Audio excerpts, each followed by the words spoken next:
los sueldos y salarios y qué otras cosas. ¿Qué preguntó, profe? Perdón, me estaban dando un poco mal el internet. No, Se no me hay cortó un problema, poco. se lo pregunto a todos. Si quieren, voy poniendo con cada uno. A ver, está bueno que participen. A ver, si no participamos, yo tiro algunas preguntas que pienso que puede haber duda y las respondo y listo. Pero la idea es que participemos. Si más participamos, es más fácil para mí, más simple también ustedes para el día de rendir, porque vamos a ver todos los temas.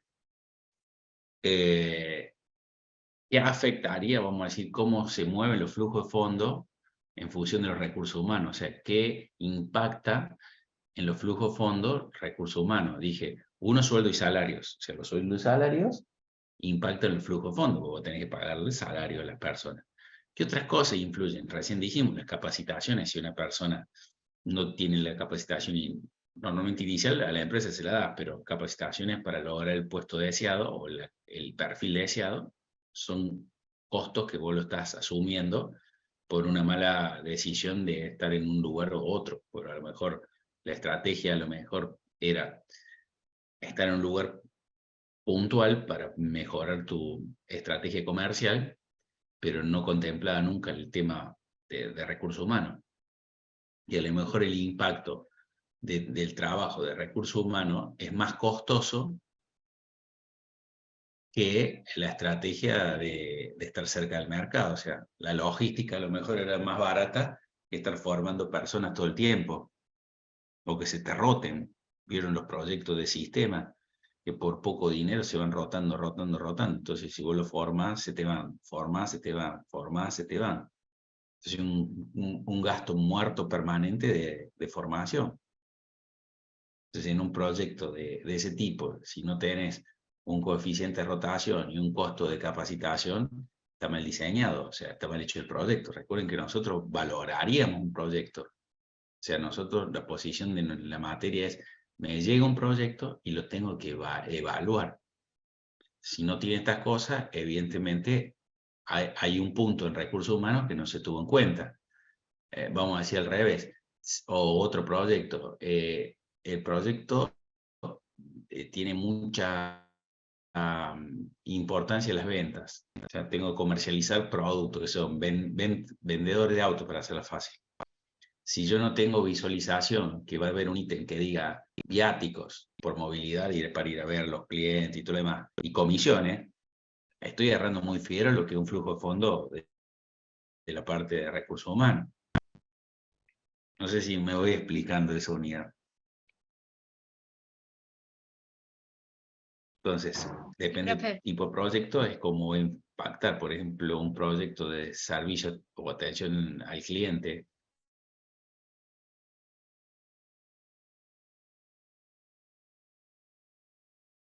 Productivo, o mejor dicho, un proceso productivo de bienes, puede tener un impacto de un 40 o un 50%. Fíjense lo que le estoy hablando. 50% del proyecto se lo llevan los salarios.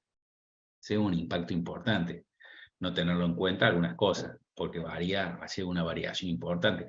Anoche me decía alguno, ¿y qué pasa con el ausentismo? Y el ausentismo es un costo que lo tenemos que tener en cuenta. Hay rubros que tienen 10% de ausentismo, hay rubros que tienen 2%. Entonces, si vos tenés un servicio de atención al cliente y tiene un 80% de costos tus salarios, te imaginarás que el ausentismo es el 8% de la valoración de tus costos. No tenerlo en cuenta es un número importante, sabiendo que un estudio de viabilidad podría tener un error de más o menos 5%. O sea, no tener en cuenta el ausentismo e indirectamente es hacer mal el estudio de viabilidad. Qué sé yo, vamos a la unidad, de la 7 ya hablamos mucho, de la unidad 7, 6. O alguien que tenga una duda, así desarrollamos un poco la unidad. Si tiene una pregunta ahí, a ver, los centros de costos, ¿cuál es el fin de los centros de costos? ¿Quién me lo respondería? ¿Quién se anima?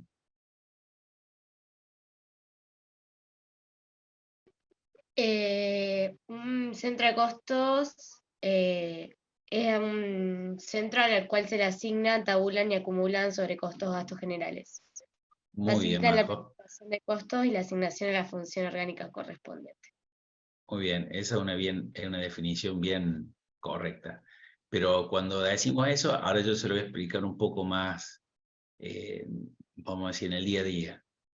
Cuando uno ve un proyecto y no tiene una distribución de costos, o sea, de los gastos generales, uno tiene que identificar por dónde se puede ir, vamos a decir, por dónde, a ver si es rentable o es eficiente o no el proyecto. Y lo que mira uno primero, es decir, la estructura, que habíamos hablado en la unidad 6 o 5, ¿cuál es la de la estructura? 6. La estructura del negocio, se ve cómo va a estar distribuido el negocio y las personas, y después que mira es, che, a ver cómo van los gastos, ¿dónde están los gastos concentrados? ¿Sí? Porque los gastos no es lo mismo que el capital de trabajo. Entonces, cuando uno mira los gastos, dice, che, mira, acá los gastos, la gran mayoría está dado en un servicio en la parte comercial, y genera mucho gasto en la parte comercial.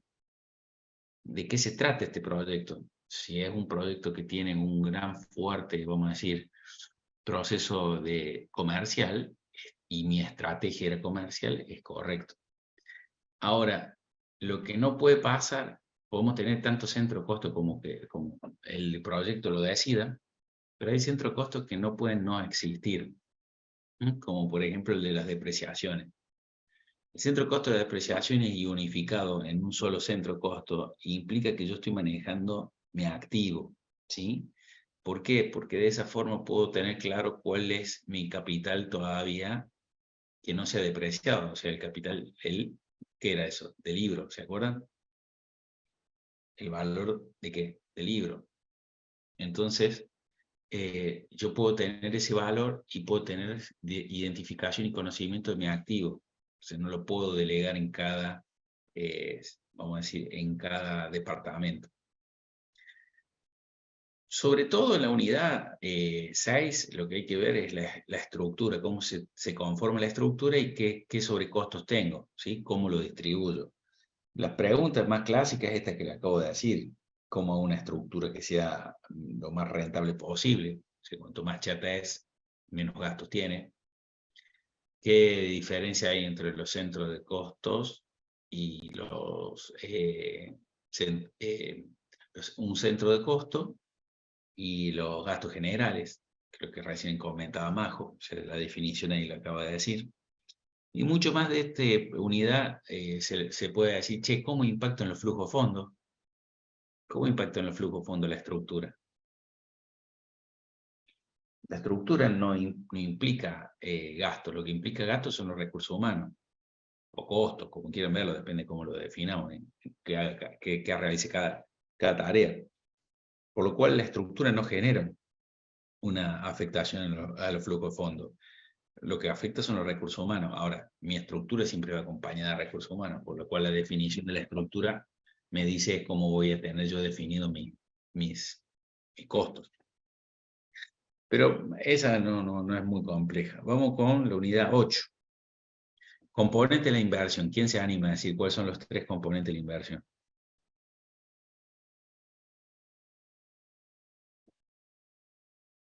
Hay 2 que son muy claros: el capital de trabajo y los activos fijos, ¿sí? Y hay uno que es los activos intangibles. Los activos intangibles, o algunos dicen el capital de preproducción. Cuando hablamos de preproducción nos quedamos medio cortos, porque no solamente la preproducción tiene costos que, vamos a decir, gastos que uno tiene que, inversiones que tiene que hacer para que funcione solamente la preproducción. A ver, una habilitación, vamos a decir, una validación ambiental o una solicitud, un permiso de instalación de algunas cosas, por ahí no lo asociamos tan rápido a una preproducción. Entonces, cuando hablamos intangible, un servicio profesional de, por ejemplo, abogados para hacer o contadores para hacer la sociedad, o la estructura que queremos tener para la presentación ante la ley argentina. Entonces, qué conformación tenemos y todo lo demás, eso todo tiene costos, y hasta que logramos tener el primer producto para comercializar, todos esos son gastos que hemos tenido que no lo podemos solventar salvo que no tengamos el dinero. O sea, si no tenemos la inversión no lo podemos hacer. Entonces, calcular solamente los equipos que hay que comprar, si queremos hacer la nave industrial o no, o el local que queramos desarrollar,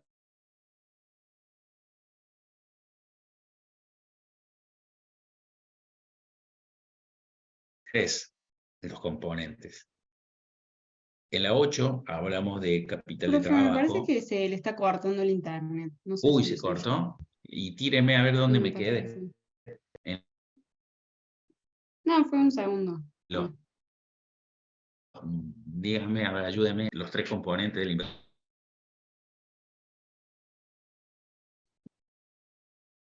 Activo fijo, Capital de, preproducción y capital de trabajo. bien. Digan, no digan inversión en activos, como dije, en preproducción. En intangibles pongan. ¿Sí?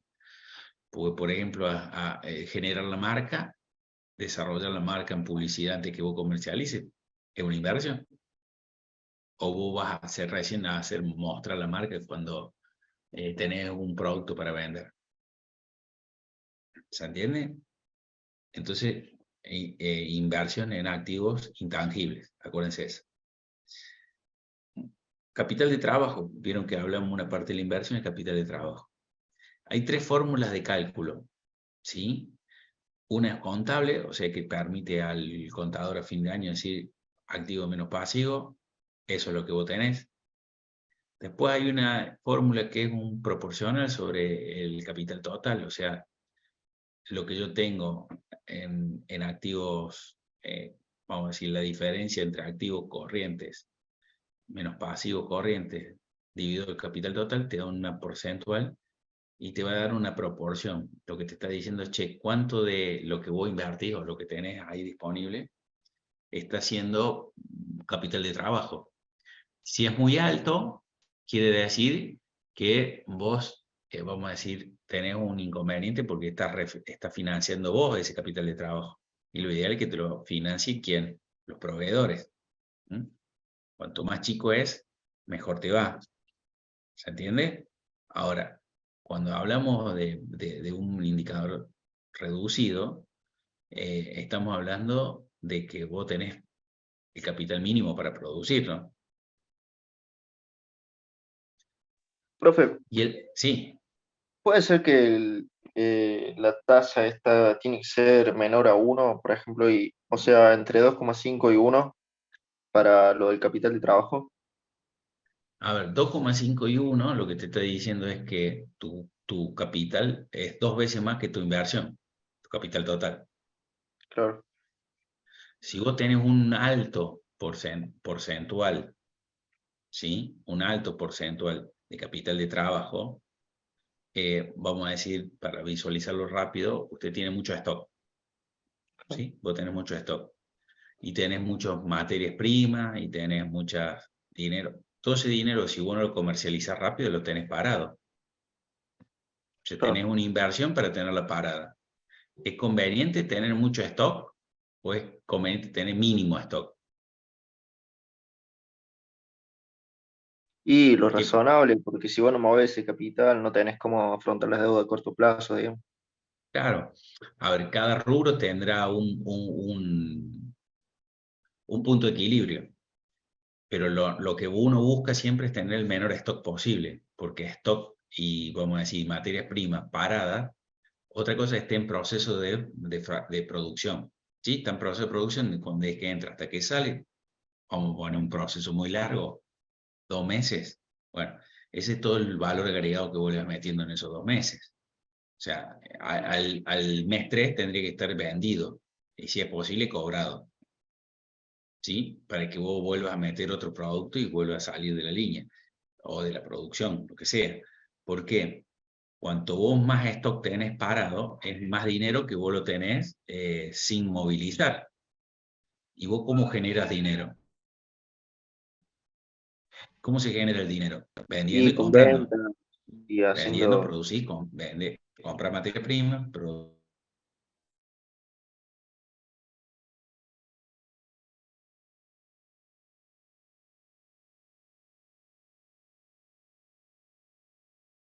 veces, ¿qué va a suceder con eso que tenés ahí parado tanto tiempo? Vos vas a necesitar un alto capital de trabajo y es dinero parado. Lo tenés un inconveniente y tenés que afrontar condiciones de pago de alguna cosa extraordinaria que no tenías contemplado. Ejemplo, accidente laboral y no la tenías y tenés mucho stock, ¿qué haces? Entonces tenés que tener una liquidez. Por eso después vamos a ver la unidad 9, esas cosas.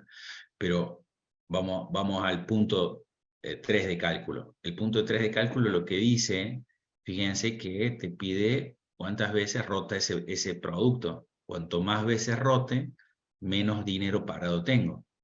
Si yo tengo menor dinero parado, mejor beneficio. Ahora, la rotación no siempre tiene que ver cómo uno compra, sino también cómo uno le venden. Porque me pueden decir, che, mira, yo te vendo de a 1 tonelada y yo consumo 100 kilos al mes. O sea, tengo que comprar para 10 meses cada vez que compro. Por lo cual voy a tener mucho dinero parado hasta que lo termine. ¿Me explico? Y yo tuve que pagarlo. Entonces el proceso me hace que tenga más capital de trabajo. ¿Qué quiere decir tener más capital de trabajo? Recién lo dijimos. ¿Qué implica tener más capital de trabajo? Es uno de los 3 puntos de la inversión. O sea, tener que tener más inversión inicial. Por lo cual, si yo tengo que tener más inversión inicial, ¿qué implica eso?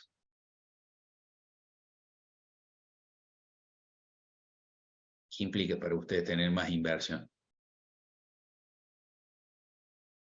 O sea, es Y capital que me no es parece, necesario, digamos. Claro, yo podría tener capital produciendo otro bien, o a lo mejor destinado a otra cosa. O, por ejemplo, si soy un inversor, no es lo mismo poner 100 que poner 120. Entonces yo puedo desistir de un proyecto porque tengo que poner más dinero de lo que pensaba poner.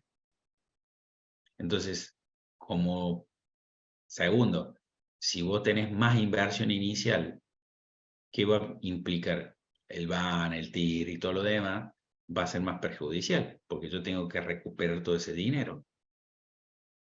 Entonces, la parte de capital de trabajo, hay que tratar de buscar cuál es la mínima expresión para que funcione la empresa, ¿no? No porque buscar cero para que no trabajemos. Entonces, fíjense que tenemos 3 formas de calcularlo y cada una dice cosas diferentes. Una dice, che, en los balances, ¿cómo me va a cerrar? Que eso no me sirve para mí para trabajar, o como por el proyecto revisarlo, no me sirve. Solamente es un estado contable, que es una foto de un momento. Imagínense que yo las ventas los compro en diciembre, el 1 de diciembre, y el balance me cierra el 31 de diciembre. La foto entre el activo y el pasivo me puede ser muy perjudicial. ¿Entendés? A lo mejor tengo un gran apalancamiento de los proveedores. Si los proveedores a lo mejor le puedo comprar y pagarle en muchísima cuota o con mucho delay, y eso también es bueno. Entonces por ahí me conviene sobreestoquearme porque me financio con el proveedor. Si el proveedor me espera 6 meses para pagar. Difícil que hoy suceda eso, pero hay productos que pueden ser porque el cliente, o sea, el proveedor espera venderte un gran volumen. Entonces te dice, che, te doy el producto y en 6 meses me empezás a pagar. No sé, esos son también, vamos a decir, cosas particulares, pero la generalidad tiene que ver con esto. Cuanto yo el capital de trabajo más reducido tengo, más exacto es, menor porción de inversión tengo que destinar para eso. Sobre el activo fijo,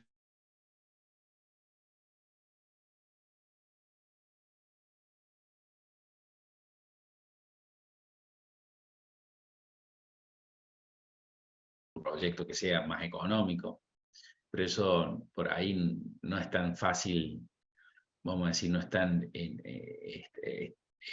nuestras manos, está en el mercado. O sea, el mercado es el que impone el valor de muchas cosas.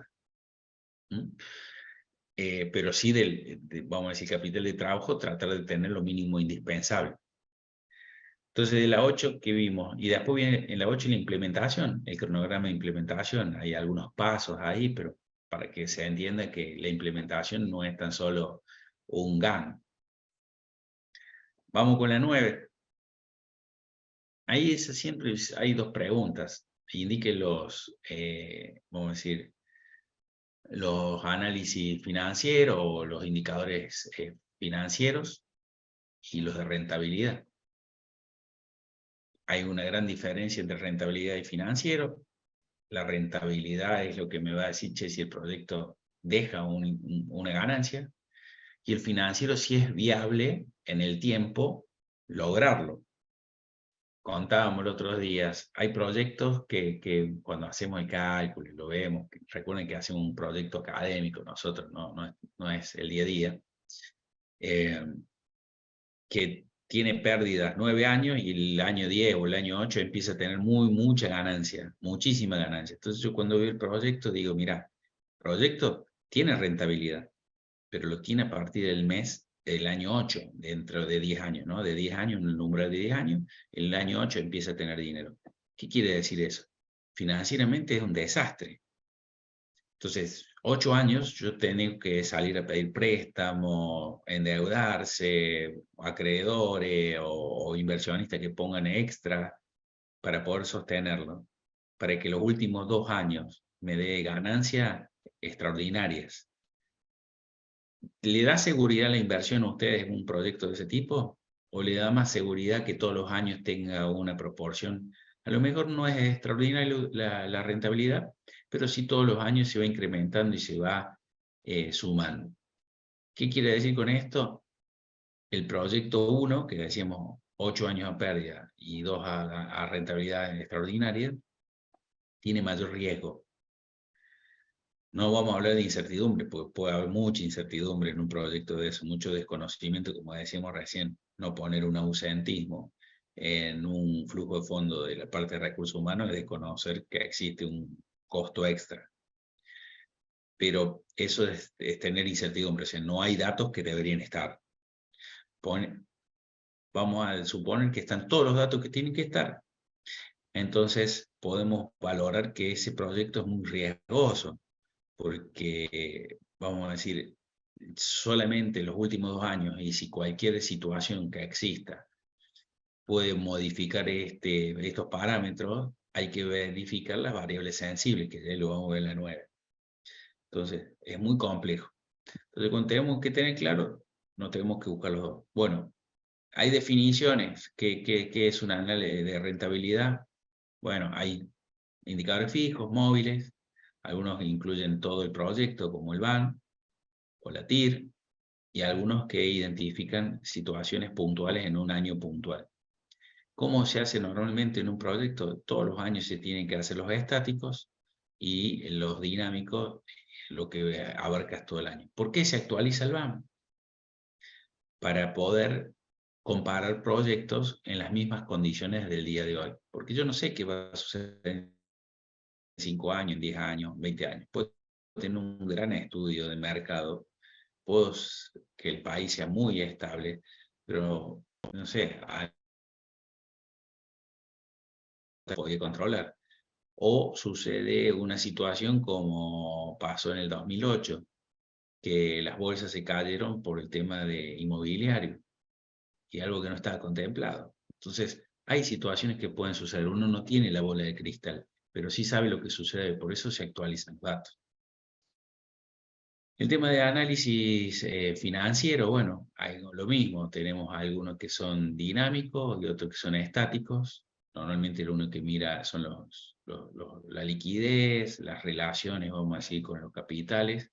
Hay uno que es muy interesante, que es el BEA, que recién le preguntaba, ¿qué sucede si hay suma valor o destruye valor? Bueno, fíjense que hay 2 componentes. Hay las utilidades menos el capital total por vamos a decir, un índice que tiene varios componentes, que tiene que ver con las deudas, con el capital. ¿Qué dice eso? Que si yo pongo el dinero en el banco, me da más rentabilidad que ponerlo en un proyecto de este tipo. Entonces, cero riesgo, que ponerlo de dinero en un banco, a ponerlo dentro de ese proyecto. Entonces, eso es lo que está comparando esos dos puntos. Utilidades menos el capital que puse por lo que cuesta el dinero. O sea, ¿cuánto me podrían dar por ese capital? Si es positivo, el proyecto supera y me genera más ganancia que esto. Si es negativo, tendría que tenerlo en el banco como beneficio. Entonces, financieramente no es bueno. No quiere decir que el proyecto no esté dando utilidades, porque las utilidades lo vemos en los estados de resultados. ¿Qué va de la unidad 9? Los criterios de selección de proyectos de dominancia, o sea, elijo el que mejor tengo, me llegan 4 proyectos, elijo el mejor o el que más rentabilidad me da. O si yo decido también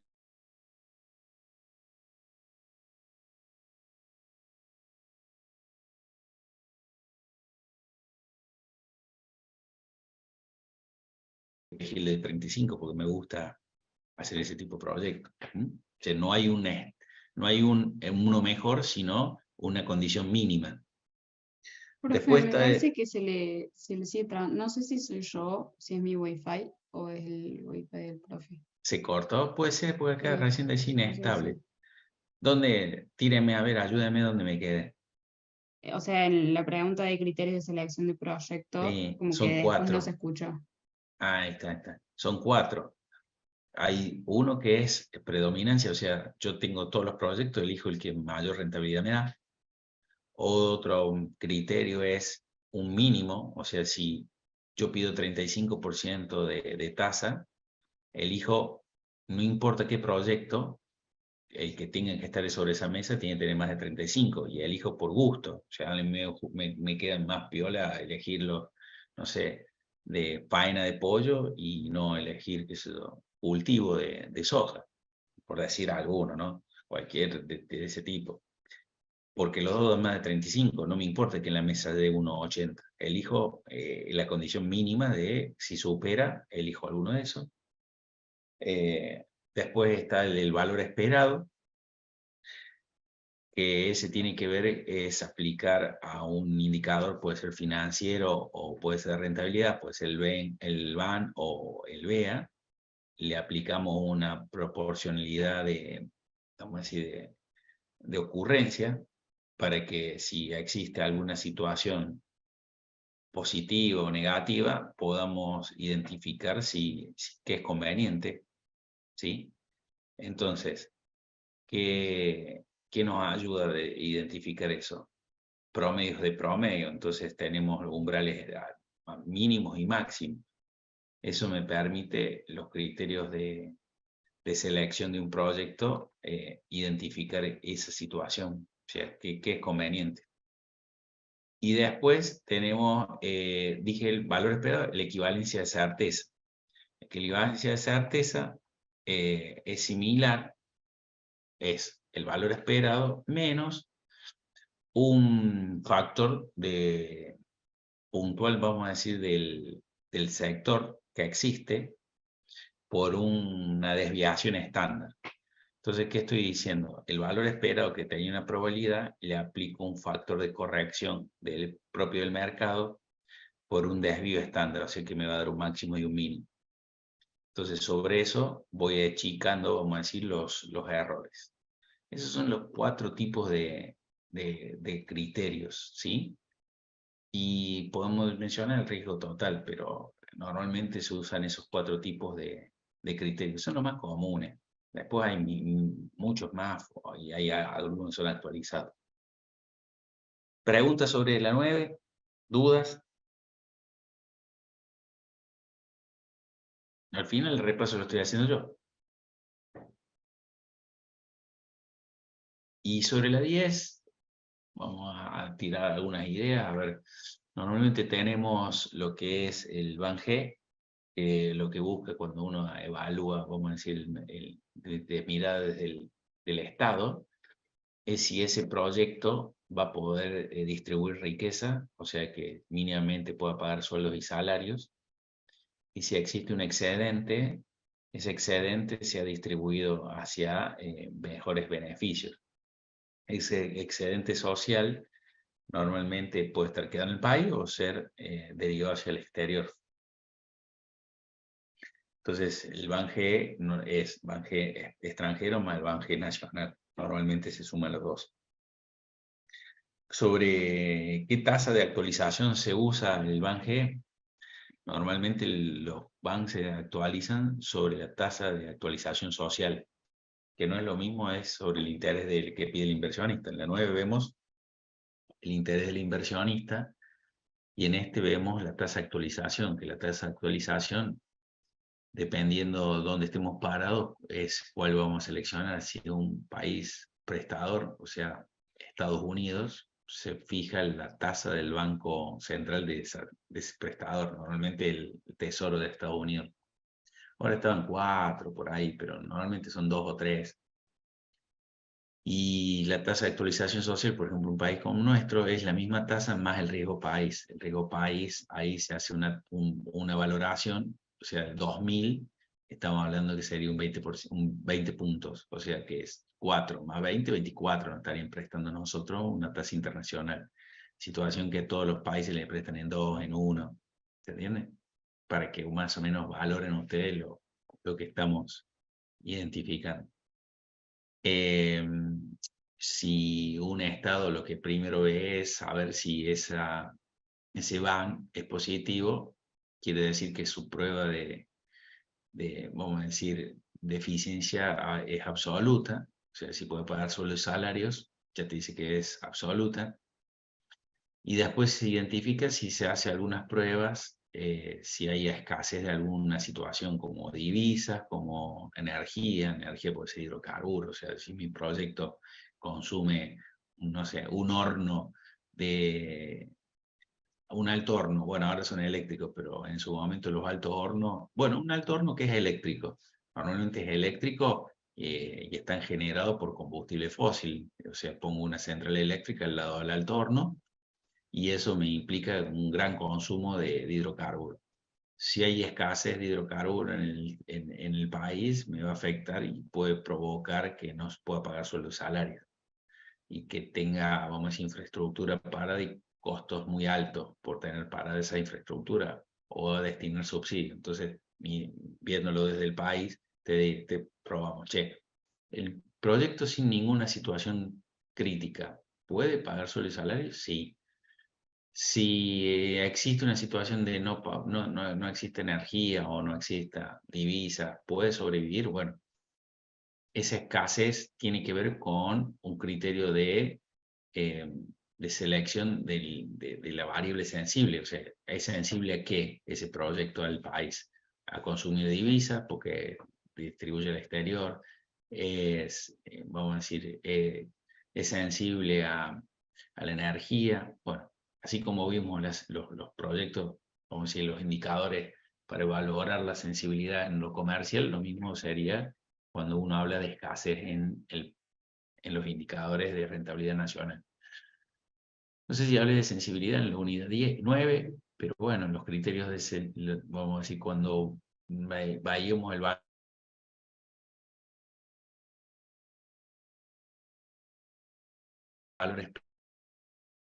esperado, normalmente, y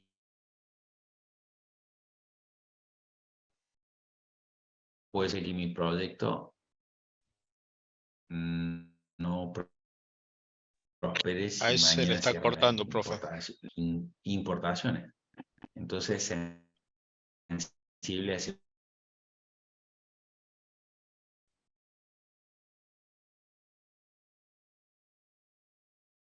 ¿Qué pasa si me aumentan los materiales primos o tengo que aumentar el precio? ¿El proyecto se cae o no? ¿Tiene la misma rentabilidad? Bueno, esto cuando hablamos de los criterios de selección de proyectos, tiene que ver por eso, sobre qué pruebas hemos puesto el proyecto para saber que sus máximos y mínimos se encuentran dentro de los rangos de lo esperado del inversionista. No sé si me expliqué ahí, o sea, si yo tengo una variable sensible que es el precio y aumento el precio en un 30%, ¿queda dentro del rango de lo que me pedí el inversionista? Si ese proyecto cumple esa condición, podemos ofrecerle al inversionista que tiene una cobertura más flexible de, vamos a decir, o es más elástico en un 30% de su proyecto. Entonces, cuanto más elástico es, o más rango existe de cobertura, más fácil es para un inversionista decidirse sobre ese proyecto. ¿Por qué? Porque le da más seguridad, menor riesgo. Recuerden, primer paso es incertidumbre, desconocer o no tener toda la información necesaria para hacer el proyecto. Si eso se cumple, después existe un riesgo, que es normal de cualquier negocio. Ese riesgo puede variar en función de las probabilidades de ocurrencia de cada situación. Y si nosotros le aplicamos una probabilidad, no chupándose el dedo, diciendo, no, una probabilidad estadística en función del historial que existe, que normalmente no lo hace un ingeniero industrial, sino tenemos que solicitarlo por algún especialista de esto, lo podemos hacer una industria, no quiere decir que no se pueda hacer, todo podemos hacer. El tema es que normalmente tenemos con un especialista en el tema que nos dé esta información y con esto podemos trabajar. Por eso, cuando hablamos de un estudio de oportunidad que tiene una información de un año, no podemos ver todas estas variaciones que pueden existir durante un proyecto de 10 años. O sea, si nosotros en un año no vemos, vamos a decir, no vemos estacionalidad de situaciones. O sea, a lo mejor se estanca cada 3 años porque así es el mercado, o todos los veranos se cae. Si tenemos información de muy corto plazo, todas esas situaciones las perdemos. Bueno, le hice un pantallazo general. Ahora los escucho. Preguntas y si no, están liberados. El jueves que viene, que lo vamos a tener virtual, vamos a hacer no este ejercicio, sino solamente consultas de las dudas que tengan.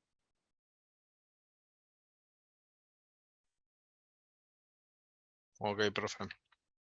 ¿Sí? ¿Quedó claro algunas cosas? O sea, lo que fuimos haciendo es como un repaso. O sea, no me metía de decir indicador por indicador, cosas, porque eso ya lo vieron en clase.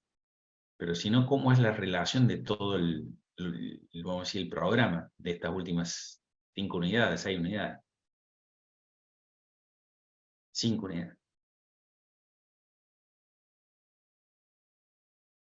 ¿Listo? Sí, pues, profe, por lo menos por mi parte. Nos llevamos el Bueno, pantallazo como para sí, hacer foco en los temas y en los puntos que mencionó, digamos. sí, me gusta que me toren y que me hagan preguntas, porque si no, el día del examen, las preguntas hago yo y a lo mejor ustedes me hubiesen preguntado y vamos sacando dudas. Ujú.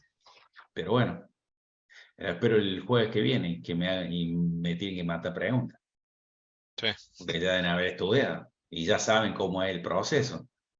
Estas sí, clases son por ahí las integradoras y las que sacamos las dudas que por ahí después por donde van los temas. exactamente. Bueno, listo, liberados. Gracias por estar y nos vemos. No sé, sí, laburen sobre eso, sobre lo que hablamos. El jueves que viene los espero. Ok, profe. Traten de conectarse porque vamos a hacer ahí las preguntas Sí, más. ahí estamos llegando, por lo menos en mi caso llegamos tarde, porque nos liberamos tipo justo como 10:15, 10 menos cuarto de la última clase que tenemos en los Facu, así que Ya está medio complicado. Bueno, no se sí, no. preocupen, ya saben, me pueden escribir el celular, no tengo drama responderle, salvo el mismo día del parcial. Ese día no le respondo a nadie. Recuerden eso, porque me vuelven loco ese día y no puedo laburar. Cualquier otro día me van preguntando tranqui, pero después el último día están todos como de loco. Sí, ese día no respondo. Hasta el día anterior respondo. Está, profe. Listo. Dale, dale, Gracias, buen fin de. chao, un Muchas abrazo. gracias.